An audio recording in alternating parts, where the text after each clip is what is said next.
I remember Allegra's birth as though it was yesterday, but I also remember the time. It was very stressful for Jessica with her work.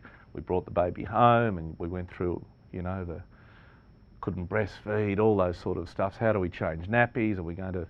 But we battled through, and I was working for 60 Minutes as a reporter at the time, so I was travelling an enormous amount.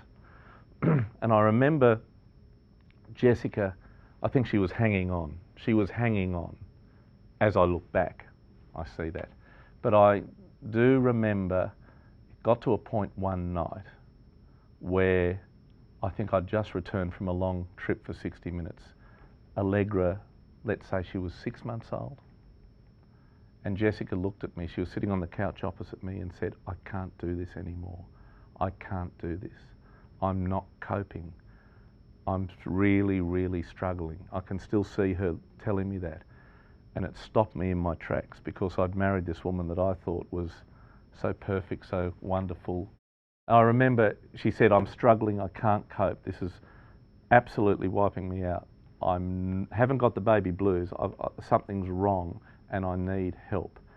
And I stopped in my tracks and I got up and I went across to her and I gave her the biggest hug and I said, everything is going to be all right, don't worry, everything is going to be all right. I then said, do you have any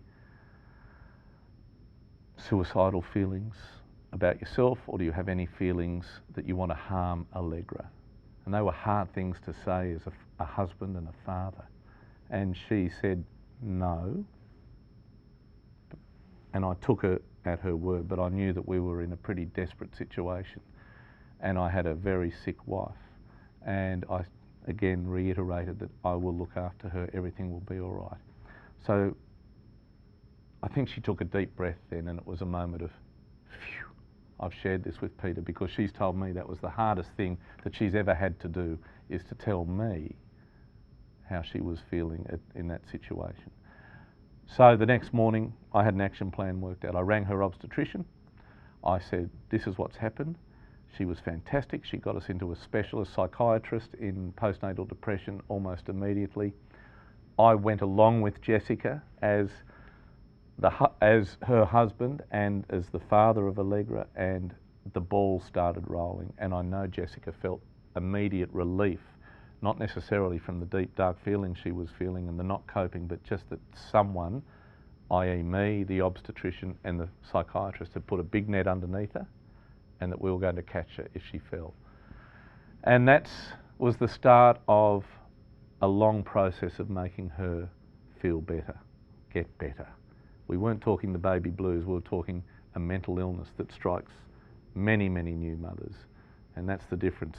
Baby blues can be a little uneven for a while, but gets longer than a couple of days or a few days.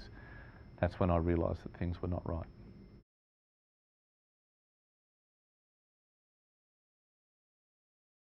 As I look back, I can see those moments that she wasn't coping, but I really didn't give it a whole lot of thought. I just thought, we'll be right. We've got mum and dad and Jessica's mum and her dad, and we've got help, you know, we'll be right. So that's in retrospect, that's in hindsight. The first time I really knew about it was when she poured her heart out to me on the couch and said, I cannot cope, I'm not coping, I'm sick, I need help. Can I tell you a story about how I really discovered how deep it went? Not long after we'd got her into medical care, specialist medical care, I came home from work one day and the computer was open and there was a typing, you know, a document. And so I started reading it and Jessica wasn't home and I started to sob and sob and sob. And she's written about this publicly. She was writing an article about her experience with postnatal depression, and she talked about the little Tiffany clock that we had that her mind would wander to about how she could use it to hurt our child. The steak knives, her mother she confided in before me, they were all thrown out. And I was sitting in front of that computer sobbing my heart out thinking, my God, it's as tough as this. So she came home and I just went out and grabbed her and said, I've read all this. And I didn't realise it was as bad as this. And that was a real eye-opener for me. And only, you know, and it was hard in my job. I had to basically say, I can't travel. I have to be here for my wife and my child. And for any father, they are the most important people. And I was adamant that that took precedence over everything. I had a fantastic boss who absolutely got it when I confided in him.